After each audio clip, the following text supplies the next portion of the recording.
మనిషి తన సంతానం సుఖంగా ఉండాలని శ్రమపడతాడు మాధవ. సంతానం వలన సుఖపడాలన్న ఆపేక్ష ఎందుకుండకూడదు?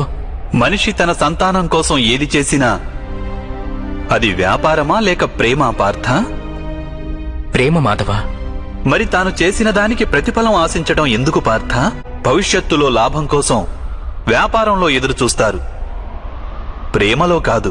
ఏ మనిషి అయితే తన సంతానం యొక్క ప్రవర్తనను తీర్చిదిద్ది సన్మార్గంలో నడుపుతాడో, తన సంతానానికి ప్రేమ ధర్మ సంస్కారాలను నేర్పుతాడో, అతని సంతానం కూడా ఆ మనిషికి ప్రేమ సంరక్షణను తప్పక అందిస్తారు.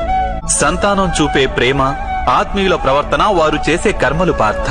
ఒకరికి మరొకరి కర్మలపై ఎటువంటి అధికారమూ ఉండదని తెలుసుకో. వారి నుండి ఏదైనా ఆశించి ఆపేక్షించి ప్రయోజనమేమిటి? దీనిని నీవు దీర్ఘంగా ఆలోచించి చూస్తే వెంటనే అర్థమయ్యేదేమిటంటే, జీవితంలో ఎవరైనా సరే ఏ విషయం గురించైనా సరే ఆశలు ఆపేక్షలు పెంచుకోవడం అనివార్యం కాదు. యావత్ సృష్టిలోనే పరమాత్ముడున్నాడు. మనిషి స్వయాన ఆ పరమాత్ముని అంశ. అప్పుడు లోకంలోని అన్ని పనులు ఆ పరమాత్ముడివే. స్వయంగా మనిషన్నవాడు ఏదీ చెయ్యలేడు. ఇదే కర్మయోగ మూల సిద్ధాంతం పార్థ.